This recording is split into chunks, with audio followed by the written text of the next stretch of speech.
everybody. So wonderful to have you here for our second In Conversation event, a part of the launching of the book series with Routledge called Wellbeing and Self-Care in Higher Education, Embracing Positive Solutions.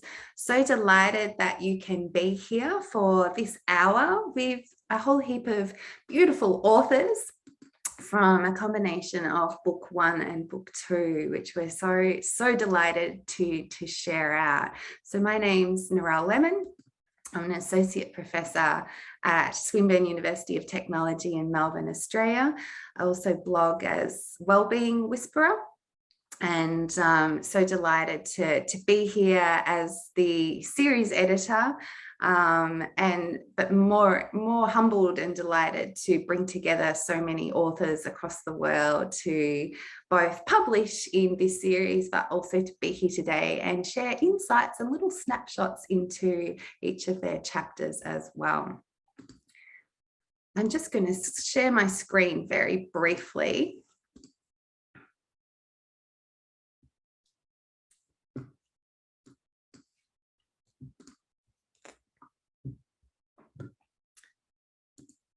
So today's event is, and let me just get rid of the monitor so the slides come up properly. There, that will be better. Today's book series event is an In Conversation leading from within, up, out and across career trajectories. And we're focusing a lot on relationships, which is an incredibly important aspect of our job in higher education, but an absolutely critical part of well-being as well. So it's really fabulous that we can talk about this aspect and the various different perspectives of it, and what it can look like as well.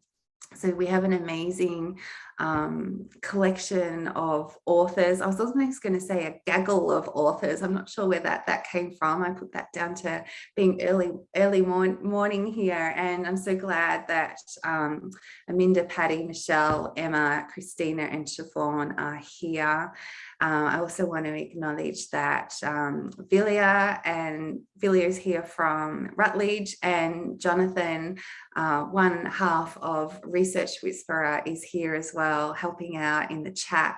So please do say hello in the chat, introduce yourself, let us know where you're from, and feel free to use the chat as we go through today's beautiful In Conversation. But before we go any further, I would like to traditionally acknowledge the traditional custodians of the lands on which we all join from today. And I would also like to pay my respects to elders past, present and future. So today's In Conversation event is really coming from a basis of some assumptions that are really important to put out there, because they establish what our community is all about. And that's really to embrace that everyone is different. We all come from different lived experiences, and we want to celebrate this. That gives us a lot of perspective. It allows us to learn with and from each other, and to really think through the variety of different experiences, expectations that make us all who we are, and as we come together working in this world of higher education. With that comes a mutual respect, no judgment, and a deep listening in terms of how we work with each other and how we engage with today's event, but also a right to pass, both on how the authors are presenting their chapter today, talking about their experiences, but also for you joining us as listeners, a right to pass in how you engage with the content. If at any stage, as we're talking about well-being, something's mentioned that triggers you or makes you feel upset, please do take care of you, and it's okay to leave the In Conversation. We hope that you've got support, but if you do need to reach out, please do reach out. We are here to help you and to support you as well. One of the other aspects that I really want to acknowledge is that we're coming together as authors with courage and curiosity. We're always courageous, and we're always being curious in how we each explore our well-being and our self-care, and we're hoping to inspire that in you as well, and to support that in our community as well. So the book series is officially being launched, which is so exciting. And Vilya and I were talking the other day that I think it was 2018-19 when we started talking about this idea and wanting to really contribute to our community, but in a really proactive way, and in a little bit of a different way as well, where we start to think about what is self-care and well-being in higher education across all our various different disciplines, career trajectories, different countries, that actually starts to shift the rhetoric of being shamed for talking about well-being, or having conversations about well-being behind closed doors, or not being able to talk about it at all. And also shifting the rhetoric of the negativity that comes around with the fact that we work in a system that at times is incredibly frustrating. There is aspects that are broken. And starting to think about, where does the I, the we, and the us fit in this? How do we start to navigate this in really proactive ways? So the series, we've commissioned 12 books over 4 years. We're 8 books in, a few others are coming along, which is really exciting, and just absolutely amazing opportunity for so many of us to come together and really celebrate how we start to think about self-care and well-being as worthy of our attention. What the series really does is start to think about how do we start to discuss and talk about our well-being and self-care. How do we look at different diverse strategies? How do we put them in place? The most beautiful part of the book series is that narrative and visual narrative is a strong sense that comes through. So each chapter has a visual, some have multiple visuals. And so we're looking at multimodal ways of how we share our lived experience on a voice, but also connect with each other, but connect with our own stories as well, which is so incredibly powerful. And most importantly, each chapter and collectively a book and the whole book series as it goes along is a beautiful conversation that contributes to ways that we can address and talk about our well-being and self-care. And it is just such an honour to have so many authors here across book 1 and book 2 today. So, important message, if we haven't picked it up already, is that self-care is not selfish. It is definitely an aspect about how we think about being proactive, maintaining our well-being, developing our well-being, and it is worthy of our attention. It's not something to hide, it's not something to be shamed, and it's not something to ignore. So, bit of cover reveals at the moment, which is so exciting. So book 1 and book 2, we call them the yellow book and the blue book, came out late last year, which was amazing. And so many of our authors are in today are in these 2 books, which is just so gorgeous. The pink and the green book literally went to print about 48 hours ago, which is so exciting. And we can't wait for those books to come out, and we're anticipating they will come out in August. They are all these 4 books are sitting on the Routledge website for the series, where you can order and pre-order as well, which is really exciting.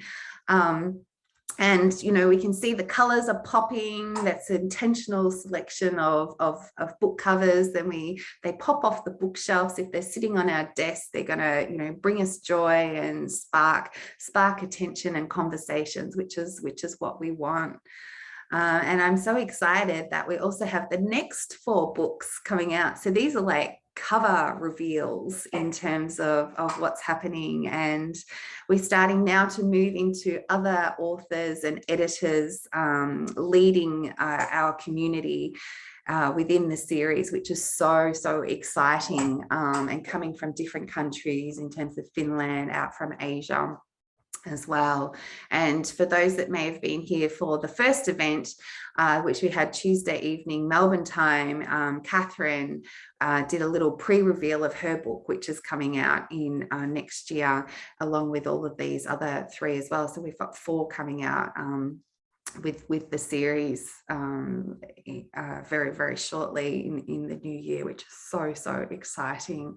And every time I look at the covers, I just get so excited with the colors and the shape of the line, and the content is just absolutely incredible as well. So I hope you all get a chance to play with these and get to access them as they all start to come out into the world. One of the big things about the series also is that we are promoting diverse voices. We're working with people across different career trajectories, and the book series and the experience of writing in the series is also about mentoring as well. And so one of the beautiful things is you can start to see some of these stats here in terms of doctoral students and early career researchers, that there's a huge percentage, sometimes 60% in some of the books, that are first-time authors and learning the genre of writing a book chapter for books. And it's just been such an honor to watch those that have been co-writing and learning with more experienced authors. Those are writing book chapters by themselves for the first time, that we've been able to support each other as a community with citations of each other, but also in how we do the peer review process. And that experience that can be one that is really supportive, when sometimes what sits there is that fear of, oh my goodness, how's someone going to interpret my writing? Is this okay? So we've really been, proactive and supportive as a community all the way through the book series, right from the proposal to the writing to the drafting to the peer review, and going through to those exciting stages where we look at proofs and pull it all together. One of the most beautiful aspects is that we've also always appreciated the work that we've done and the writing that we've done, and often there's been those lovely moments where we've been able to go, wow, did I write that? When we've had 6 months between the final chapter being submitted and then looking at the proofs, it's like, oh, hello, this is really cool. And those moments that each author has had as well has just been gorgeous to be a part of it and to watch. The big thing that you'll pick through event today, but also the chapters, is that we're being proactive. Every chapter has solutions, suggestions, strategies, sharing options, and that's our way of helping to shift our discussions of wellbeing forward, and is a really critical part of our vision for the book series, but also in how we can position wellbeing and self-care as worthy of our attention. So that's important that we've got that aspect there. So I'm going to stop sharing. I'm going to just connect my other monitor so I can see our running sheet. I'm so glad so many people are here. Thank you. And I'm going to quickly hand over to Velia Stevens from Rutledge to say a couple of words. Thanks, Narelle. Hi, everybody. Good morning for those of you in Australia, and good evening to everyone on the other side of the world. It's so exciting to have so many authors here together. As Narelle said, books 1 and 2 have already published, and we've got so many more in the pipeline. It's a really exciting new series, very young, but so prolific already. I saw some questions pop up in the chat about publishing timelines for the second 4 books, which I can send some information through to Narelle to share with everybody here, so we've got a sense of when they're coming. But just a few words about the series. As Narelle said, this started as a conversation that we had at a conference, I think it was the end of 2018, over a cup of tea, and Narelle's worked so hard to bring so many wonderful people together, to bring together something very unique. I think this series is very much grounded in research and literature, but it's communicating its story through people's shared experience, personal experience, stories, strategies, to really help cultivate and protect your well-being in what is a really very unique, high-pressure world of higher education, from very early on in your career right through to advanced stages. So I hope everyone really enjoys this conversation and really enjoys digging deep into the content of these first 2 books, and then of course the books continuing on through the series. So enjoy the session. Thanks, Velia. Lovely words. Thank you so much.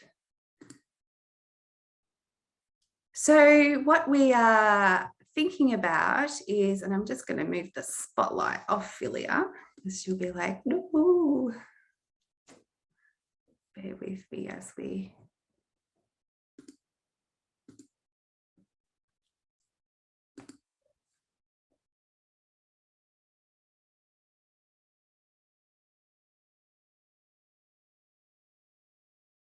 Beautiful. Okay, so as we move now into our next part of the program, I'm going to ask various authors, a part of our panel, to come through and share different aspects of their chapter with you all, little snapshots, reveals, which is going to be so exciting.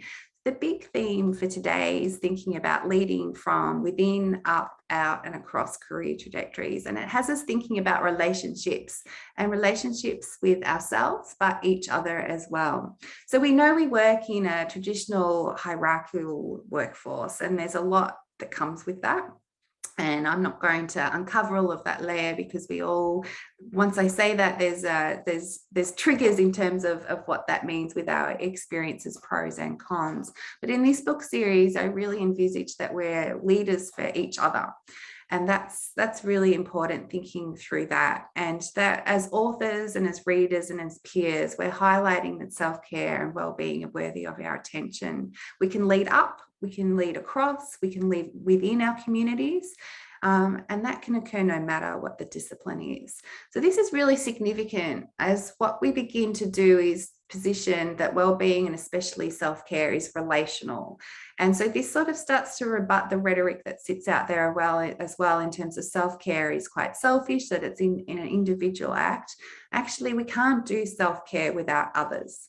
Others are there either as a part of an act, and relationship is important in regards to our well-being.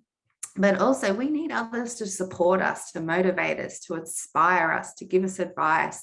We have professionals helping us, as well as people that we don't even realize, and we randomly meet, or a spontaneous conversation with someone that actually supports us with our well-being. So each of our authors in this conversation event are going to talk about relationships in different ways, which is so exciting. And they're going to give us little snapshots, as I've mentioned, in terms of what their chapter is all about. So we've got our first author, which is Aminda, and I'm going to find Aminda on the screen so I can spotlight her. And we're hoping that her Wi-Fi is being very, very generous and working for us. So we were joking before in the green room, no one move when Aminda comes on, so the Wi-Fi can keep moving. It's a little bit like trying to get the TV channels. So Aminda and I met when we were working on a different book together. We were actually authors of our own chapters in another edited series, and it was talking about thinking about academia from the inside, and thinking about pedagogies of self and others. And a part of the process of working on the book, we went through a peer review process where we actually read each other's chapters, and Aminda and I were paired together. And when we had to give feedback, actually on Zoom, face to face, so beyond just the writing. So it really personalized it in a unique way that meant you could spontaneously bounce off the feedback that was given in real time and have a conversation about our writing and our ideas, and which was really special and connected us, because at that stage we were delivering feedback and we had never met. And the consequence of this was that then we were talking about our work, and I was like, oh, we've got this book series at the moment, and I think you should be a chapter author. And we had this wonderful opportunity, and that came through from the mentoring of each other in our writing. And so Your chapter is talking about being at one with myself and embracing teacher identity. And it's a beautiful chapter because you really start to position the tension between research and learning and teaching in a way that is articulated in such a gorgeous, gorgeous, gorgeous, gorgeous way.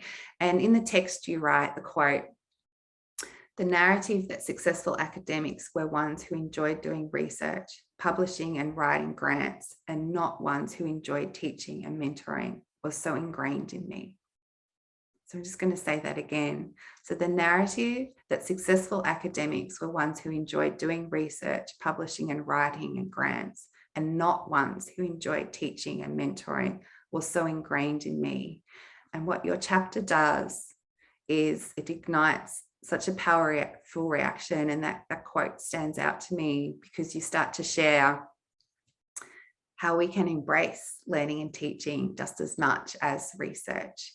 Sometimes we can embrace learning and teaching more than the traditional research ways of working. So let's unpack that a little bit more. And Aminda, I'm going to ask you to think through for us and share a little bit in regards to valuing yourself, your career trajectory, and particularly career that embraces mentoring peers and students.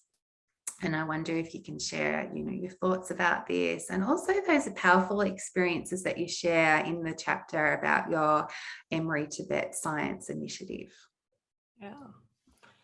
Yeah. Well, thank you so much, Narelle, for all those kind comments and for including me in this event and in the book.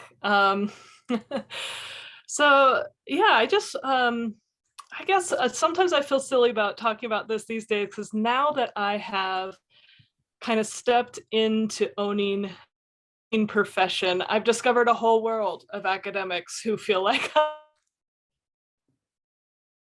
motivated and rewarded through their teaching more than their research. But it just took me a while to get here in my career, to the point where I had been trained and immersed in the research side of academia for so long. When I was no longer rewarded by that, I was just like, well, my only option is to stop being an academic. So I was actually applying to industry positions because I just could not bear to write another grant about a research project that I didn't want to conduct. But that's what, I was being told I needed to do to be successful in my career. So that's where I was. And then, as you mentioned,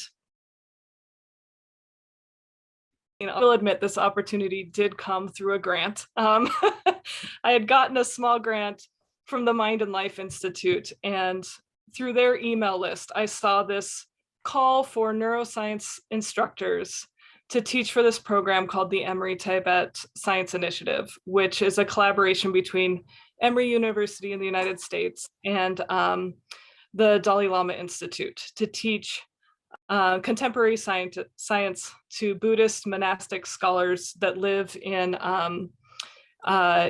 India after having fled Tibet. So I saw the job ad. I really wanted to do it. So I networked as hard as I could and ended up getting a position in the program and getting to spend my summers from 2017 to 2019 teaching at a monastery in India. And I was just teaching them neuroscience. But it was the first time in my professional career where I was with a group of other academics, and the only thing we cared about was teaching to the best of our ability. And there were a couple faculty there who were full-time lecturers, and they were the group leaders. They were the ones who, because of their expertise in teaching and their classroom management styles and their tips and tricks on how to engage across language and cultural boundaries, that they were the ones that led this group, even though we had, NIH researchers and med school faculty and all that stuff. And it was just kind of this moment where all this imposter syndrome I was dealing with about really liking teaching, but never being told that that was what I should be spending my time or my effort on. In fact, I was told the exact opposite when I went up for review. It was just the first time where it was really valued, and yeah, it was definitely a game changer for me. So after getting to be involved in that program for a couple of years, I decided to leave my tenured position and go on the job market to find a position in a teaching focused university. So I did that 3 years ago. So I've been at Weber State for 3 years.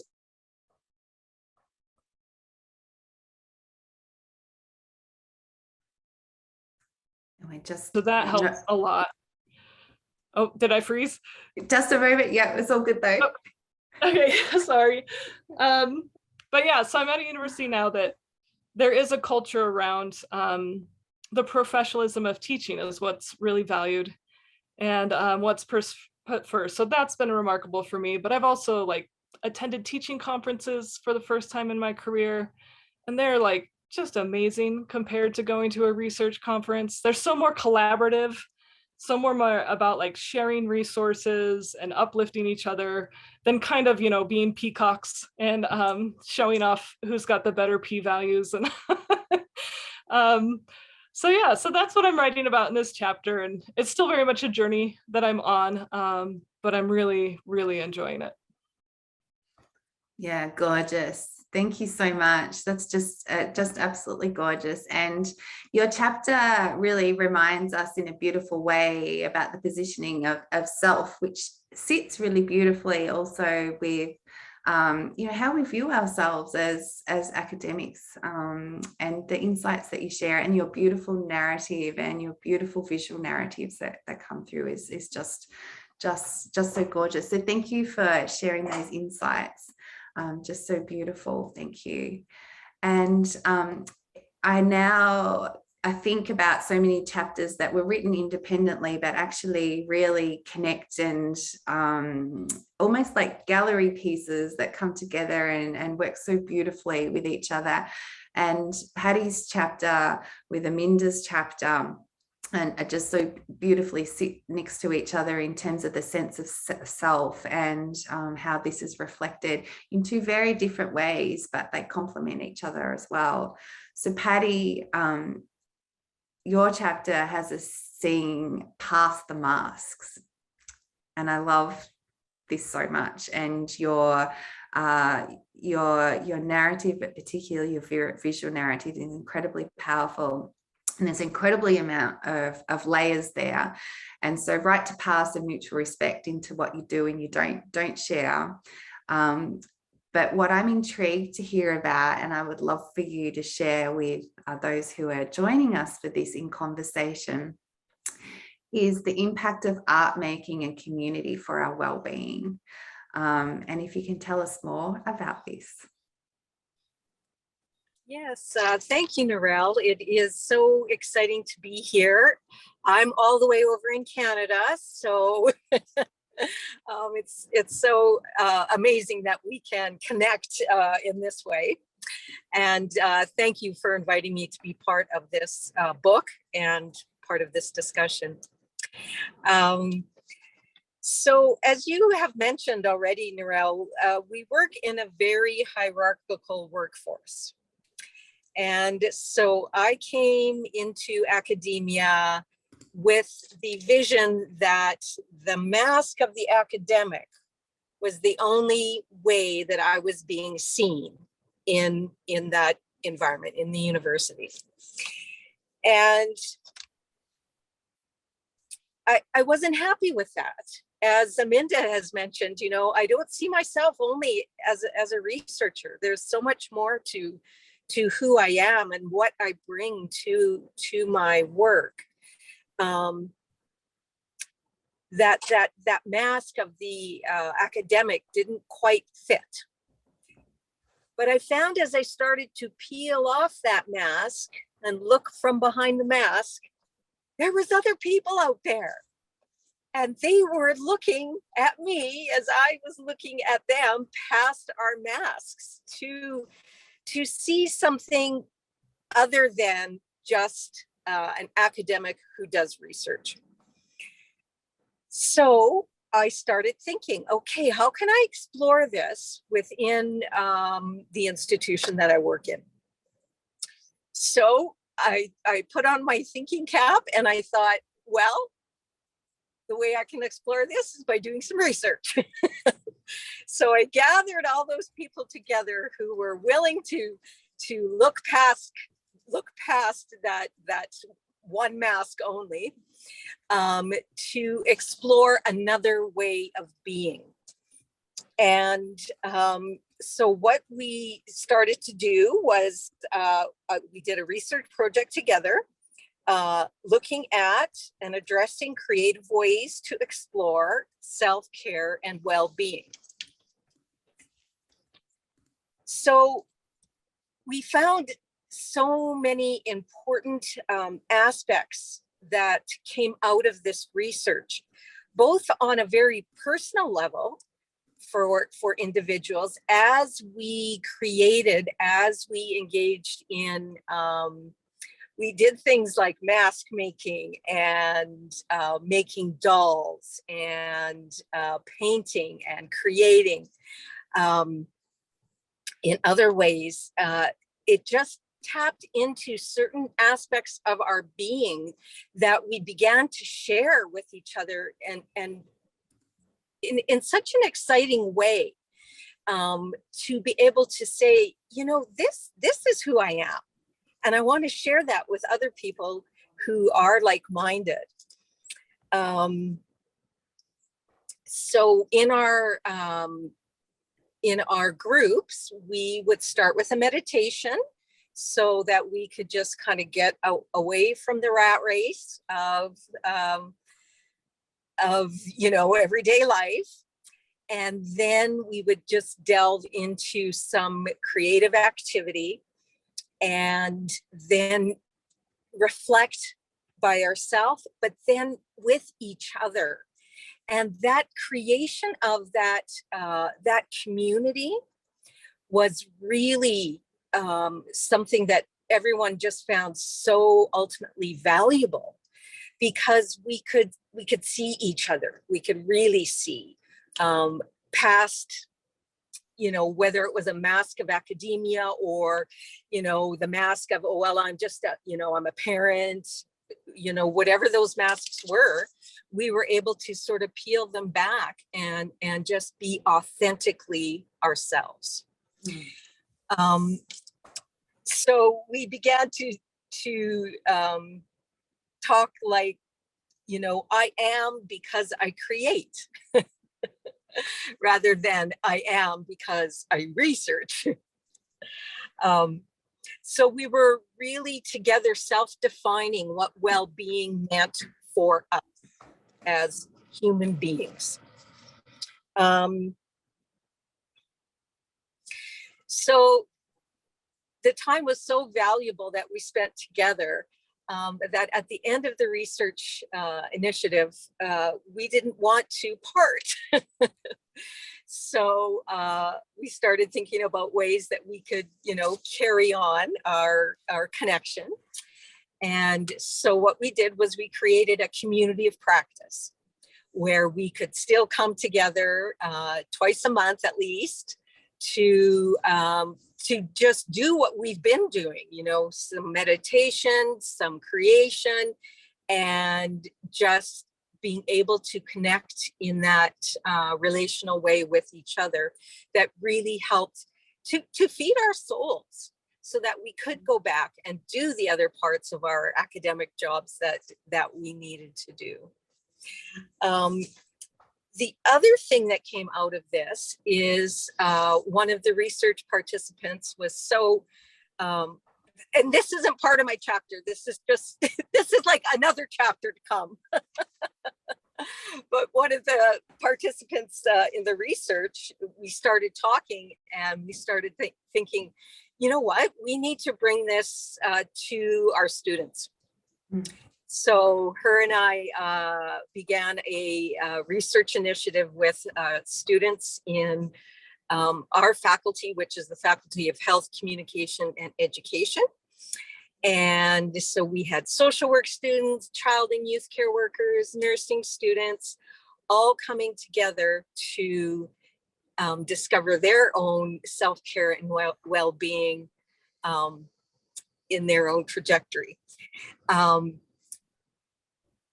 COVID happened.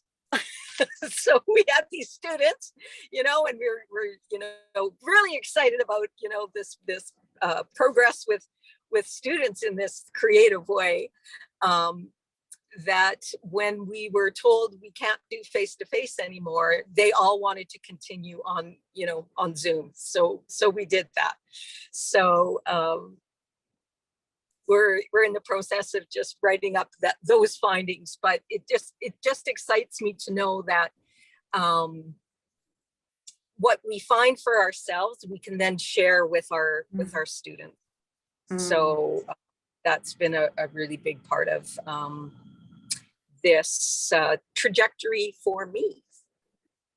Beautiful, and such a gorgeous example of leading within, out, across, and that beautiful ripple effect out. And there's so many comments, Pattie, that have been popping up as you've been speaking about the about what you've just shared. So thank you so much for those insights. And I'm so glad that your Wi-Fi also stayed in with the universal alignment of us being able to stay connected. Thank you so much for sharing.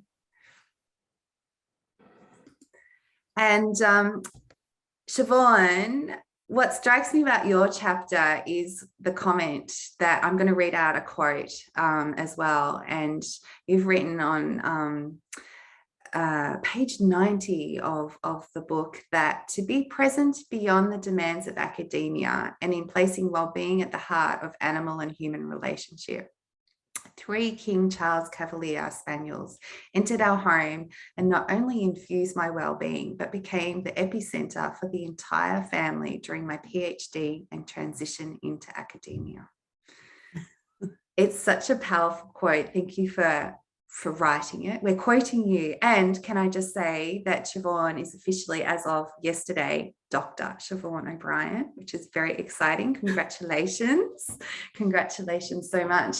So relationships with our pets, tell us more. You write beautifully in this book. And what does this bring to our well-being? And I'm thinking here, as an interrupter to the academic exhaustion, stress, toxic culture, overworking culture that we have. But really, one thing that strikes me as I continually come back and read your chapter is the grounding that comes with pets and animals in our life. So tell us more. Thank you, Narelle. And look, this has been, it was like a pleasure, passion project, really, like bringing the idea of our connection to our pet family into theory was so fun to write. And honestly, like as this talks about the PhD journey, it was honestly a really nice distraction at times as well. I probably should have been doing other things, but it was so good. It's definitely, pet ownership is such a sensory experience with our sentient beings, and probably not something new. And I think when we had the initial discussion, I was really aware of like some of the things that I was using as my own sort of support network, including the Whisper Collective was on Twitter. And so there was often feeds about share with me your favorite, your a pet moment, because I'm actually having a bit of a block. And so all these people would actually share photos of their pets. So, and I'm sure lots of you as pet owners would actually relate to this as well. It's like, like if you have a look at your phone thread, there's probably more photos of the pets in your family. Like, it's just one of those things that we really respond to our animals in our homes. And I don't think you even have to be a pet owner. It's like, there's short reels on social media now with so many animal interactions.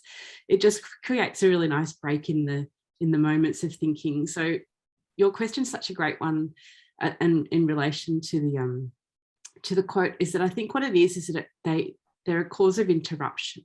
So a snore or a smell, a love message, or something that a pet brings to us when they walk into the room, it actually makes us stop and it brings us into the present. So we can be thinking, a problem, or we can think about a block in our writing, or there could be something that's happening, and immediately we're stopped, and it's like, oh, hang on, and it's also a force of a mindful moment. So this interaction that they've called upon us when they've come into our space is it's the natural rhythm of the human and the animal relationship, and it's ongoing. And one of those things about having our animals in our lives is that it's non-judgmental. My dad always used to say, you get the best welcome when you come home from the dog. And it's really true, because they're the ones that have come leaping up, but they're so excited that you're home. So, and I think COVID, as we all know, we spent more time at home, and our dogs have been all the better for it. And it's those opportunities to go out on walks and to relate and to touch and to have that sensory experience and share. And I think also there's that interaction between others as well. Like, I know when we go out walking, you'll probably wouldn't talk to a stranger, but you'd certainly talk to a dog that comes past, which then links to a conversation with someone else.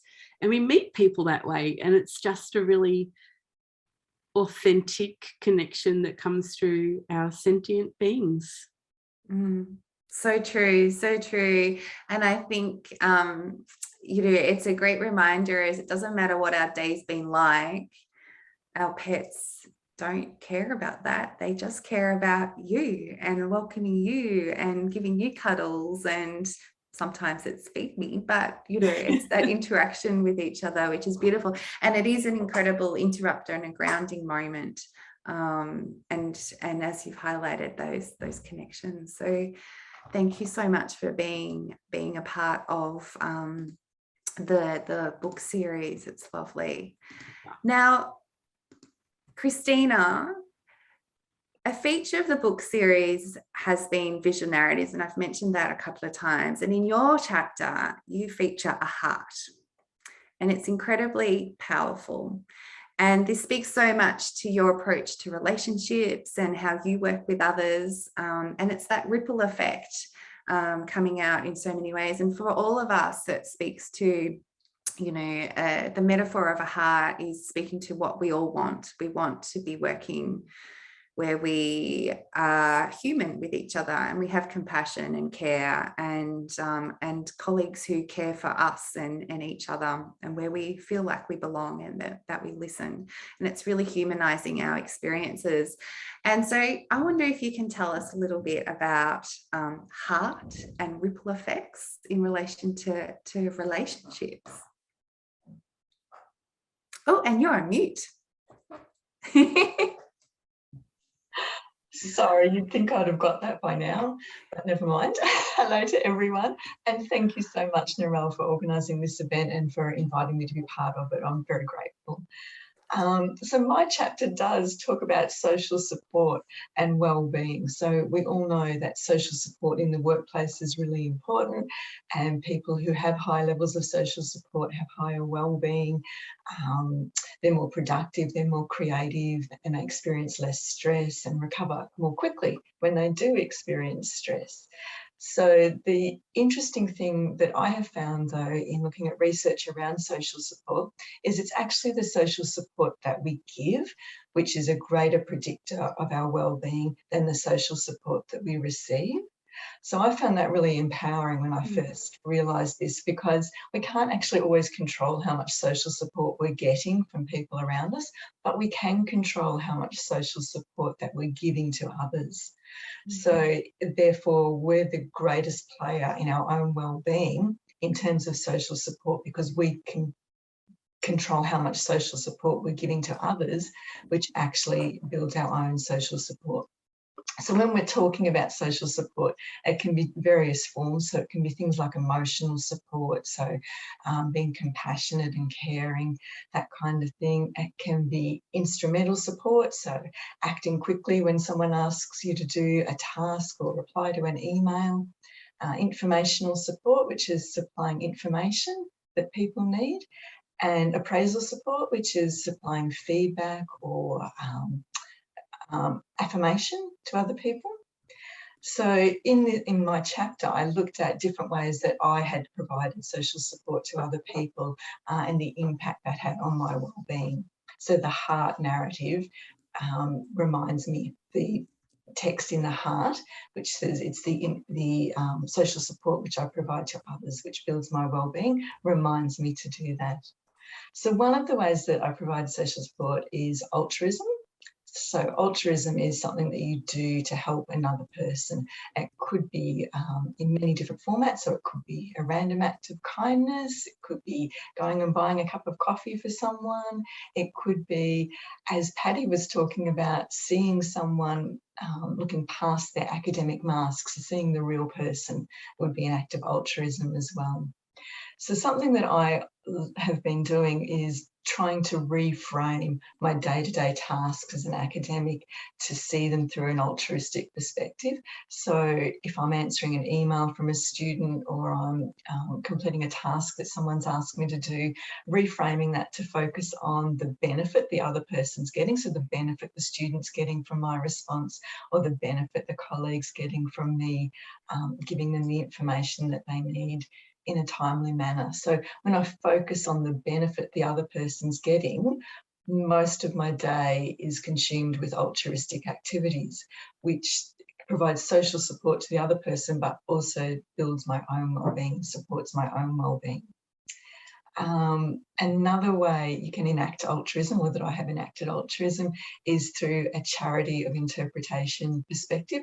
So that's looking at other people's actions with a really generous point of view. So instead of judging anyone, it's really coming from a point of view of trying to understand them and just to really give them the benefit of the doubt in all situations. So it's very freeing to feel that you don't have to judge anyone or to make any conclusions about them. All you've got to do is seek to understand them and to give them the benefit of the doubt in any situation. Another aspect that I looked at is the importance of mirror neurons in relationships with other people.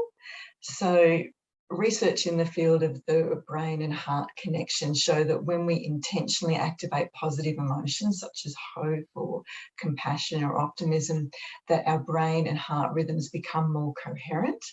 And when we're in that state of coherence, we're more compassionate towards other people and we feel a greater sense of connection and harmony with other people, which is really interesting. And if we're able to maintain that state while we interact with another person, through the mirror neurons in our brain, which prime us to understand other people's emotions and to also feel those same emotions ourselves, then we can help other people to also feel more compassionate and more of those positive, uplifting emotions. So I start each day with just a short loving kindness meditation that I do myself, just to set my own intention that everyone I interact with that day, I'll have a loving kindness approach towards that interaction. So whether that's through an email or through a Zoom meeting, just intending that you know, I will be uplifting within that interaction. So doing that, and then knowing that hopefully mirror neurons will do their bit there and also uplift that person as well then. And also the final thing that I do, just very briefly, is looking for what's gone well at the end of each day and realising that it's actually my colleagues who've made a lot of what's gone well. So being really grateful and appreciative for the people that I work with and interact with each day. Thanks, Narelle. Yeah, thanks, Kristina. Some beautiful tips and insights there. And I love that what went well. It's a beautiful framing of a gratitude practice that we know really is incredibly powerful for our well-being and connecting to our you know, positive emotions and acknowledging no matter what happens, there's always good things that occur. It's lovely. Thank you. Michelle, hello. I'm so glad that you're here. And now we've known each other for a very, very, very, very long time. And you call yourself an academic mama, and you're an amazing academic mama. Your two gorgeous children are just delicious. And Alex has just graduated, so we've had mega celebrations going on in your world. But what strikes me about your writing and your chapter in this series, as you talk about mindfulness, and you talk about it in such a way that's really tangible and relatable when we're juggling so much, and particularly from the lens of being an academic mama, that I think is really important to acknowledge in terms of the pressures that we have, the other things that are so real and meaningful in our world that, you know, are interrupters, that are just gorgeous interrupters. But I really wonder, you know, if you could tell us a little bit more about your career stage, your chapter itself, but particularly some tips in regards to academic mumming, being a mother, and you know, things that I think can resonate with us, even if we are not a parent. So I consciously chose to become a mother while completing my dissertation. And so perhaps that's a good place to start. Alexandria is 18. I started writing my dissertation right after I collected my data back when I was pregnant with her. And that's been my life. Like, I'm an educational psychologist. I said, well, educators have babies while they're teaching K-12. Why can't I do this in higher ed? And so I learned very quickly that higher education is perhaps less forgiving than K-12 education to the act of being a mother. And so we can have separate conversations about how that may have radicalized me as a feminist in addition to other things. It also invited some daily practices into my journey very intentionally.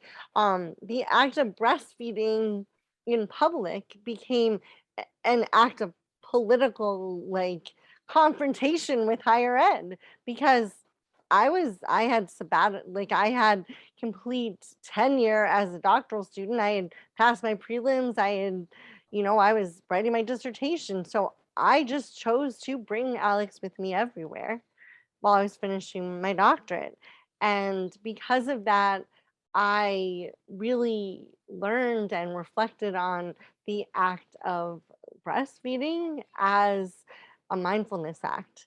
And that's something that has really there's a mirror neurons, like Kristina was talking about, related to other things, are very much a part of the bonding between a newborn and a parent. And so being able to be fully present to her and still accomplish my work became a very radical act that I was choosing to embody every day. And so I brought that form of very tangible mindfulness into other aspects of my life. Eventually she weaned. Eventually I got my first job as a professor. But I really felt like the act of love with my child and the act of being present to her became the most critical part of my own self-care, because higher education would like you to race to the top and do this and do that and worry more about publishing than your own well-being. But I happened to also be thrust into single motherhood when Alex was very little, and because of that I had to make decisions to find balance, because I was it for Alex when she was 2. I became a single mama. And that was when I got my first job as a professor.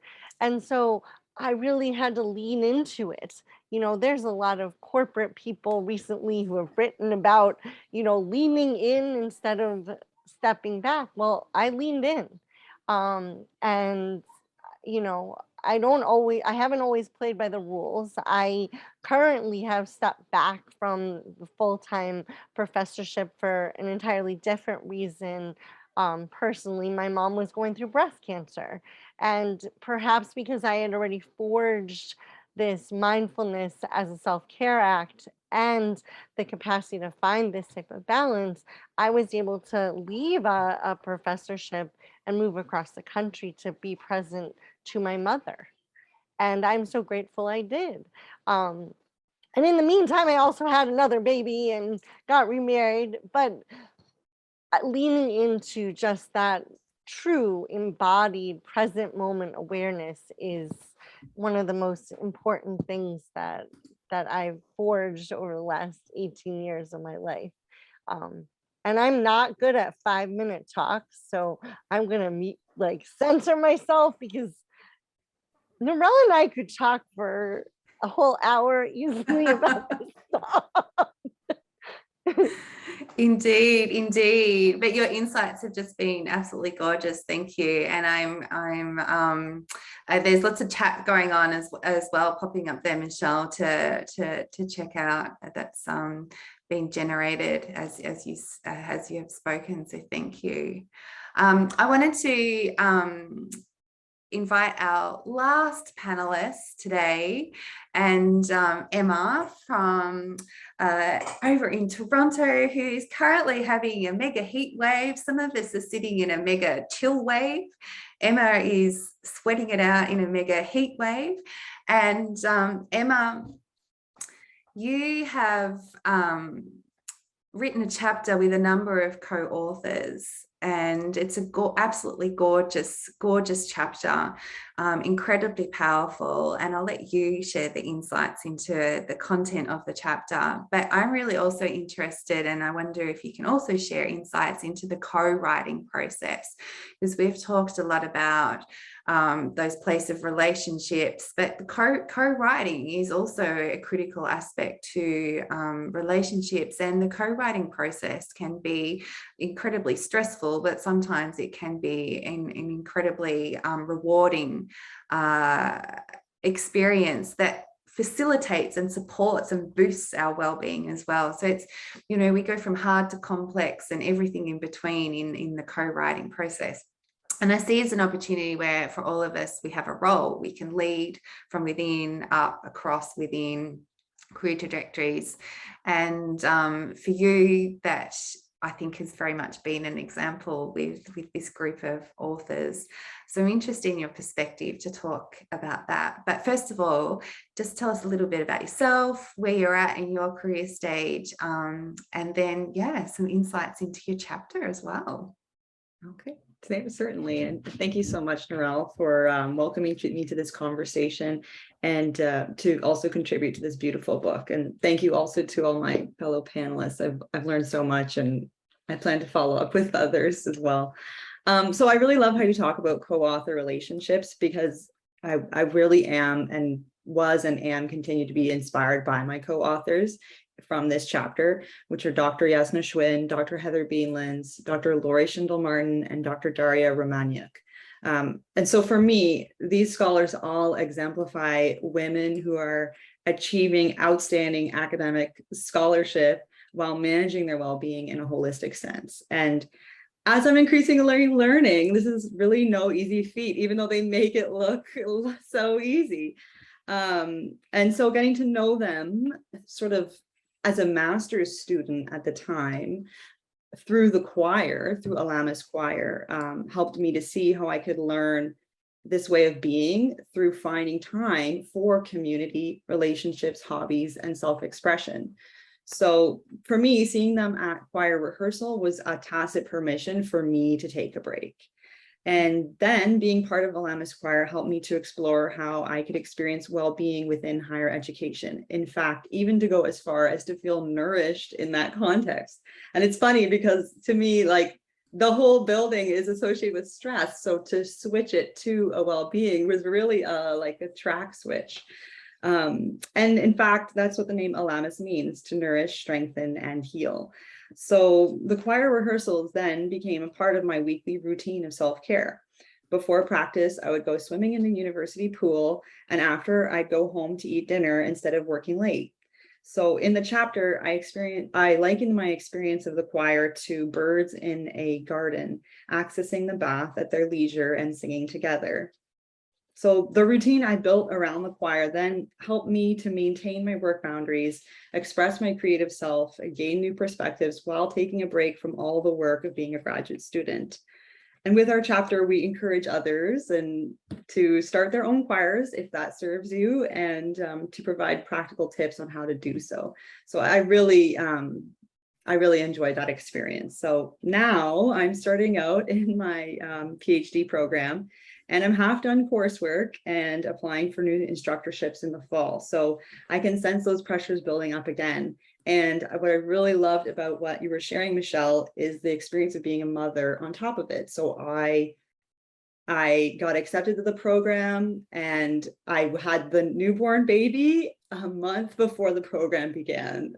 My daughter was born. So it's really been a big change for me, and I'm at a new institution as well. So I have different needs, and I'm finding new routines for well-being. And I really, really appreciate hearing your perspective, Michelle, everybody's, but Michelle, especially on that note.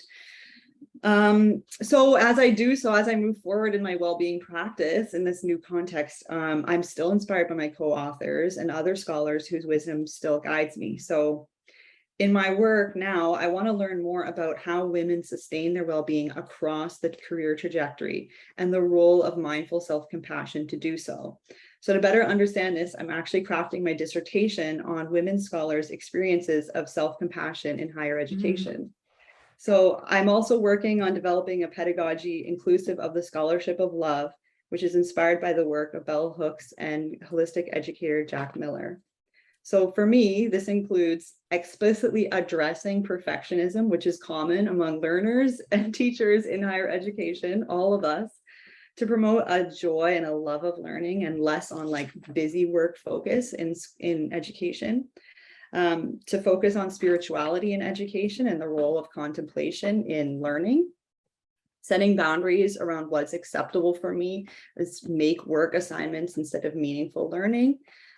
Likewise, to be flexible with learners about their own boundaries, deadlines, and priorities, guiding feedback to be loving even and supportive, observing and gently redirecting negative self-talk when it appears in the classroom, inviting re-examination of the false beliefs that underlie that kind of talk. And starting the class with checking in with meditation to observe where we are so that we can become grounded to the present moment. And then finally, just because I love to laugh, demonstrating like a sense of humor with my own mistakes and with that, so that it can become like a lighter interaction where learning can still be fun and still be joyful. So for me, a part of being the next generation of scholars is that I want to contribute to a culture of self-compassion and well-being in higher education. So for me, it really does start with myself. And I know from experience that my example can then be a source of inspiration to the next generation. So I really am grateful to those who have gone before me and lived that example. And I think today's panel is another beautiful example of such excellence. So thank you for allowing me to be a part of this today. Thanks, Emma. Thank you so much for being a part of the panel. And my heart just goes, I'm just like, the work and the vision that you're going to continue to do is just so gorgeous. And I think everyone is going to be much anticipation and support and cheer you on as to where that goes. Thank you. So I'm conscious that we are slightly over time, so I'm going to make a call, colleagues, that we won't do our last little combined panel bit as much as I really want it, but I want to respect our time and our presence. So we'll pass on that. For those who have joined us, we were going to do a little bit of a combined commentary on something, but we will pause on that, and instead I wish to say thank you so much to every single author who is here, who has shared powerful insights and snapshots into their chapters, but most importantly inspiration and empowerment into how we think about, position, enact, embody self-care and well-being. And we've heard from so many diverse authors, and thank you so much. It's an honor and privilege to be working with you, to be supporting you, and to have you in the book series. And I can't wait for others to read your work and to also provide you feedback and to be inspired by it as well.